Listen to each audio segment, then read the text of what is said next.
तर hi friends, स्वागत आहे तुमचं माझ्या चॅनलवरती। तर आज आपण शॉर्ट कुर्तीचे कटिंग आणि स्टिचिंग पाहणार आहोत। चला तर मग बघूयात। तर हे मी फॅब्रिक घेतलेलं आहे।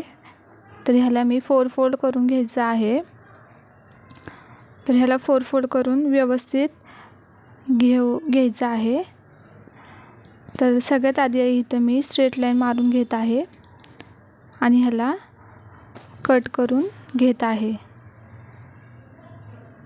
तर अशा प्रकारे कट करून झाल्यावर ह्याचं मी शोल्डर 7 इंच आणि मुंडा 7 इंच घेतलेला आहे आणि चेस्टचं माप 32 साइज प्रमाणे 8 इंच आणि मार्जिन 2 इंच घेतलेलं आहे आणि ह्याची कमरेची उंची 14.5 इंच आणि हिपची उंची 20 इंच घेतलेली आहे आणि ह्याला मार्क करून घेतला आहे।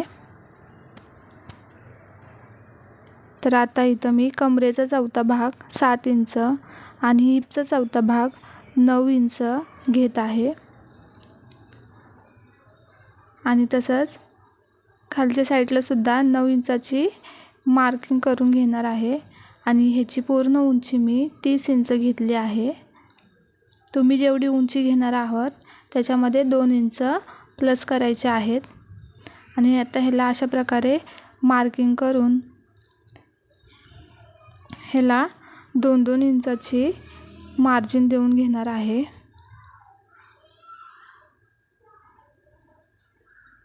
तर अशा प्रकारे 2-2 इंचाची मार्जिन देऊन ह्याला स्ट्रेट लाईन मारून घेणार आहोत।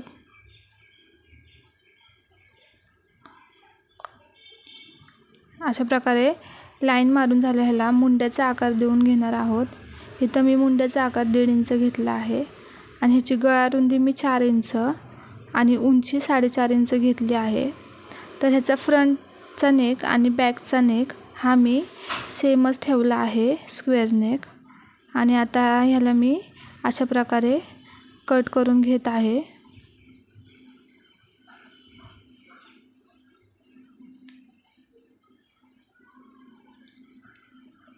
ते कट करून झाल्यावर ह्याचा नेक सुद्धा अशा प्रकारे कट करून घ्यायचा आहे आणि आता आपण ह्याला गळ्याला फिनिशिंग देऊन घेणार आहोत। तर इथं मी एक्स्ट्रा असं कापड घेऊन त्याच्यावर गळा ठेवून आखून घेणार आहे आणि ह्याला कट करून घेणार आहे आणि कट करून झाल्यावर ह्याला तिन्ही साईडनी सुद्धा असं स्टिच करून घेणार आहे। तर हे स्टिच करून झाल्यावर हे ह्या गळ्यावर ठेवून घेऊन अशा प्रकारे पुन्हा एकदा अशा प्रकारे स्टिच करून घ्यायचं आहे। तर हे बघा, हे स्टिच करून झालं ह्याला असे कट्स देऊन घ्यायचे आहेत। ह्याच्या कॉर्नरला सुद्धा कट्स देऊन घ्यायचे आहेत आणि ह्याच्यावर अशा प्रकारे दाब टीप देऊन घ्यायची आहे। तर दाब टीप दिल्यामुळे गळा हा फिनिशिंगमध्ये छान तयार होतो। आता ह्याला असं पलटी करून आतल्या साईडने फोल्ड करून ह्याला परत एकदा स्टिच करून घेतलं आहे आणि अशा प्रकारे हे मी दोन्ही सुद्धा गळे बनवून घेतलेले आहेत आणि आता दोन्ही गळे बनवून झाल्यानंतर ह्याच्या शोल्डरला टिप मारून घेणार आहोत।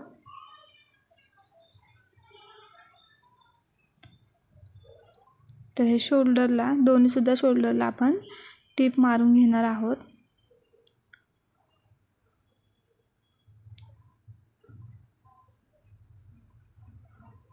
तर हे आपले शोल्डर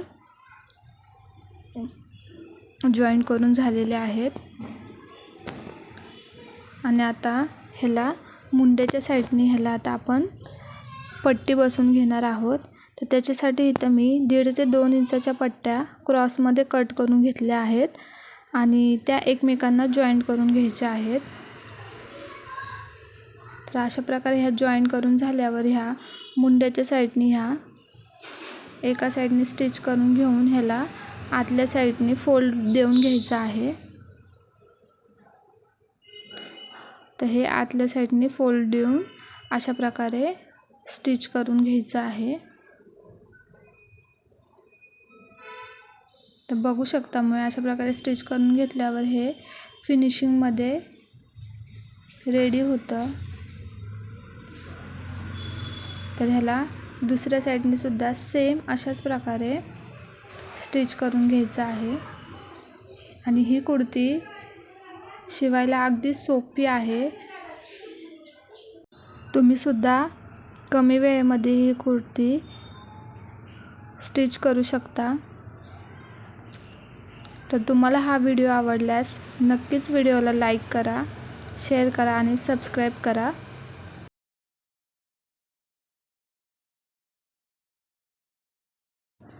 तर आता आपण ह्याला फिटिंगची शिलाई देऊन घेत आहोत.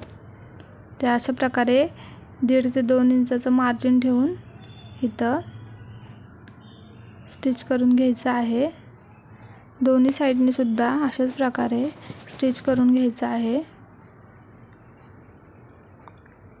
इथं फिटिंगची शिलाई देऊन झाल्यावर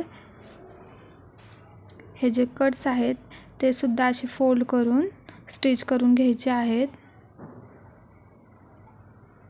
तर तुमचे कट्स हे छान फिनिशिंगमध्ये येण्यासाठी व्यवस्थितपणे तुम्ही इथं कट्स देऊन ते स्टिच करून घ्या. तर अशा प्रकारे सगळीकडून स्टिच करून घ्यायचं आहे. आणि ही कुर्ती आपली रेडी आहे वेअर करण्यासाठी. तर हे बघा किती छान दिसत आहे. तुम्हालाही आवडल्यास लाईक करा, शेअर करा आणि सबस्क्राईब करा. थँक्यू.